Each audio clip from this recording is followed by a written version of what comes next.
नमस्कार, मैं हूं मोहम्मद आसिफ और आप देख रहे हैं इस पे नई न्यूज। महाराष्ट्र की राजनीति में, वहां की सियासत में भूचाल आ गया है। अब वजह यही है कि आखिर एकांत शिंदे ने जो है वो लगभग 30 से 40 विधायकों के साथ कभी गुवाहाटी तो कभी गुजरात के सूरत में रवाना हो गए। लेकिन इस बीच में किसने क्या कहा है, कौन उद्धव ठाकरे सरकार को बचा सकता है, कौन उसका साथ दे रहा है, वो तो मैं बताऊं। लेकिन उससे पहले आपको अब ये जानना बेहद जरूरी हो गया इस बीच में कि आखिर क्या उद्धव सरकार बचेगी कि नहीं। एक सवाल ये सबसे महत्वपूर्ण, दूसरा कि जो समीकरण, जो फैक्टर है, ये समझना बेहद जरूरी है कि किसके पास कितने विधायक हैं और अगर दल बदल की अगर कानून लगती है तो फिर उससे कैसे बच सकते हैं, ये भी जानना बेहद जरूरी है। तो इस समीकरण को भी समझेंगे और इस बीच में ममता बनर्जी क्या स्टैंड ले सकती हैं, क्या वो समर्थन करेंगे, क्या वो कुछ जो है बचाव करेंगे। ये सवाल इसलिए मैंने लाया है क्योंकि हम सब ने देखा राष्ट्रपति चुनाव को लेकर किस तरीके से शरद पवार से मुलाकात कर रही थी, कांग्रेस से मुलाकात कर रही थी, तो कहीं ना कहीं उनका शिवसेना के साथ जो है ताल्लुक रहा है। तो इस मकसद से समझा जा सकता है कि शायद वो इस बीच में इंटरफेयर कर सकते हैं। लेकिन पहले इन सब के बीच में चलिए जो ताजा अपडेट्स है, नेता क्या कह रहे हैं उस पर बाद में बात करेंगे। लेकिन सबसे पहले जो राजनीतिक समीकरण है ये समझना बेहद जरूरी है। और सबसे पहला सवाल क्या है कि एक जो विधानसभा भंग होने की बात हुई है और उसके फिलहाल मौजूदा स्थिति क्या है, वो उसकी तरफ हम लोग रुख करते हैं। तो देखिए, महाराष्ट्र में दरअसल हो क्या रहा है कि महाराष्ट्र में विधानसभा में कुल 288 सीटें हैं। विधानसभा की मौजूदा क्षमता जो है वो 287, क्योंकि मुंबई के अंधेरी पूर्व से शिवसेना विधायक रमेश लटके का हाल ही में निधन हो गया था। ऐसे में अब जो बहुमत के लिए जो जरूरी आंकड़े हैं वो सिर्फ और सिर्फ 144 है। अब उसके बाद क्या होता है कि महाराष्ट्र में महाविकास आघाड़ी के पास 169 विधायक है, जिसमें शिवसेना के पास सिर्फ और सिर्फ 55 है। उसके बाद वहीं एनसीपी के पास 53 और कांग्रेस के पास जो है 44 विधायक हैं। और उसके बाद वहीं एनडीए की बात अगर आप करें तो उनके पास 113 विधायक हैं, जिसमें बीजेपी के 106 विधायक हैं और बाकी जो है 13 निर्दलीय विधायक हैं। तो ये मौजूदा विधानसभा की स्थिति है।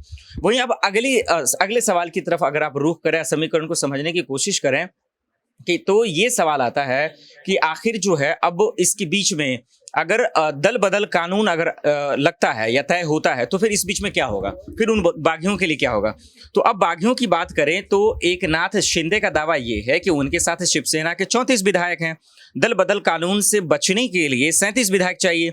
अगर 37 पूरे नहीं हुए तो शिंदे समेत 35 विधायकों की सदस्यता चली जाएगी, जिसके बाद तब विधानसभा की क्षमता जो है वो लगभग 252 हो जाएगी और बहुमत के लिए 127 विधायक चाहिए होंगे। अगर ऐसा कंडीशन होता है तो ऐसे में बीजेपी के लिए सरकार बनाना और भी मुश्किल हो जाएगा। शायद इसलिए बीजेपी ने अभी तक अपने चुप्पी नहीं तोड़े हैं और अपने पत्ते भी नहीं खोले हैं। ये देखिए, बहुत बड़ा खेल है जो इसको आपको समझना पड़ेगा, तब दरअसल समझ में आएगा कि वहां जो है सरकार किसकी बनेगी और नहीं बनेगी।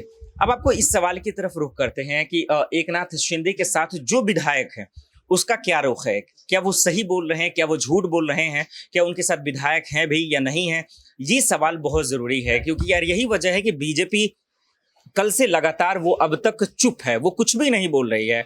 हाँ, एक बात जरूर इस बीच में बड़ी खबर आई है कि महाराष्ट्र के बीजेपी के अध्यक्ष इस वक्त गुवाहाटी के लिए रवाना हो गए हैं। क्यों? क्योंकि वहां बहुत सारे विधायक जो है मौजूद हैं।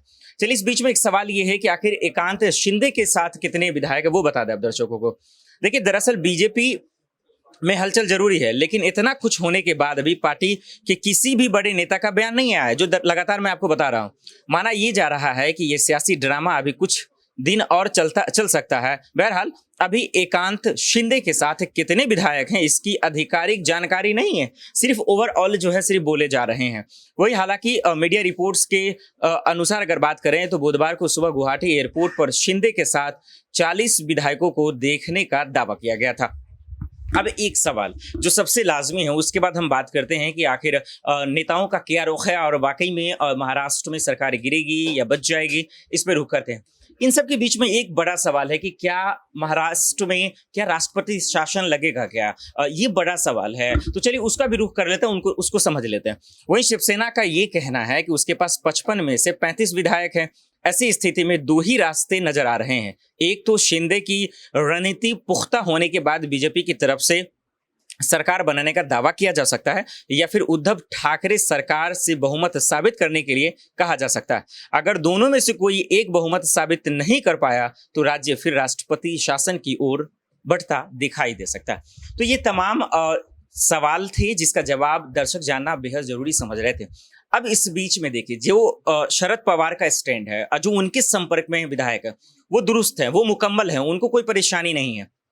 वही अगर आप कांग्रेस की बात करें तो आज कमलनाथ भी जो है महाराष्ट्र आए, वहां नेताओं से मुलाकात की, अपने विधायकों से मुलाकात की, तो उनके भी विधायक जो है वो महफूज हैं। सिर्फ और सिर्फ अगर परेशानियां आ रही हैं तो वो हैं शिवसेना के विधायकों की। तो ये दो पार्टी तो ठीक है, यही वजह है कि क्या अब सोनिया गांधी को स्टैंड लेंगे या वहां जाएंगे उनसे बातचीत करेंगे, क्योंकि कमलनाथ को भेजा गया। अगर वही बात करें जहां जिस तरीके से विपक्ष एकजुट हो रहा था, राष्ट्रपति चुनाव को लेकर भी देखा गया, फारूक अब्दुल्ला, यशवंत सिन्हा, शरद पवार जैसे नेताओं के नाम आ रहे थे, ममता बनर्जी और सोनिया गांधी मिलकर जो है एक अलग रणनीति बना रही थी। तो क्या ऐसे वक्त में जब शिवसेना कमजोर हो रही है, ऐसे वक्त में जब शिवसेना टूट रही है, क्या ममता बनर्जी साथ देगी? क्या उनको बचाने के लिए जो है कुछ ऐसा कदम उठाएंगी जिसकी दरकार इस वक्त शिवसेना को बहुत है? ये सवाल है। दूसरा वही अगर आप बात करें, अगर हम लोग पहले की राजनीति को देखें, मध्य प्रदेश की ओर अपना रुख करें, तो हम और आप बेहतर समझ पाएंगे कि ऐसा पहले भी हो चुका है। ये नहीं है कि सिर्फ महाराष्ट्र में आज ये पहली बार हो रहा है। हम सब ने देखा कि सिंधिया जो है कैसे कमलनाथ की सरकार गिरा देते हैं, विधायकों के साथ जो है बीजेपी में शामिल हो जाते हैं और आज वो कैबिनेट में मंत्री बने हुए हैं। और इस सब के बीच में जो सबसे बड़ा वजह माना जा रहा है, देखिए एकांत शिंदे को अगर आप सुनेंगे या फिर शिवसेना के बयानों को सुनेंगे, तो हमें एक चीज तो समझ में आ रहा है कि कहीं ना कहीं इन लोगों के बीच में कुछ तो मिस हुआ है, जिसकी वजह से आज पार्टी टूट रही है, सरकार गिरने पे आ गई है, संकट में पड़ गई है। और वो इसीलिए एकांत शिंदे की बात करें, क्योंकि मेन फैक्टर उन्हीं को माना जा रहा है, क्योंकि ज्यादातर विधायक जो उनके संपर्क में हैं। फिर वो एक तरफ ये भी कह रहे हैं कि बाला साहब का हम अपमान नहीं करेंगे, उन्हें धोखा नहीं दे सकते हैं। तो एक चक्रव्यूह सा फंसा दिया गया है और इस सब के बीच में कहीं ना कहीं बीजेपी का ही खेल है, क्योंकि गुजरात में विधायकों का रुकना, होटल में होना। अब देखिए एक विधायक शिवसेना के ये भी कह रहे हैं कि भाई मेरे साथ 200 पुलिस जो है मुझे जो है पकड़ रहे थे, जबरदस्ती मेरे साथ कर रहे थे, मुझे अस्पताल में ले जा रहे थे। तो तमाम चीजें हैं, हार्ट अटैक जैसे बहाना बना रहे थे। तो धीरे धीरे तमाम चीजों का कच्चा चिट्ठा भी खुल रहा है। तो जहां एक तरफ विधायक वापस भी आ रहे हैं, तो एक तरफ यहां से फिर विधायक जा भी रहे हैं। फिर गुवाहाटी में शामिल होना विधायकों का, वहां मुस्तैद रहना, बहुत सारे सवाल खड़े कर रहे हैं। लेकिन इन सब के बीच में जो पेंच फंसा हुआ है वो धीरे धीरे तो खुलता ही रहेगा। लेकिन लाजमी सवाल यही है कि क्या उद्धव सरकार की जो साख लग गई है अब दाव पे, क्या वो बचा पाएंगे? क्या बीजेपी की फिर से सरकार बनेगी, या फिर वाकई में सीएम उद्धव ठाकरे अपने आप को बचा लेंगे और उनकी ही सरकार रहेगी? इन तमाम सवालों का जवाब आपको आज शाम तक या फिर कल तक जरूर मिल जाएगा कि आखिर विधायक क्या रुख करते हैं। चलिए आज के लिए इतना ही। बाकी खबरों के लिए देखते रहें SPN9 न्यूज़। नमस्कार।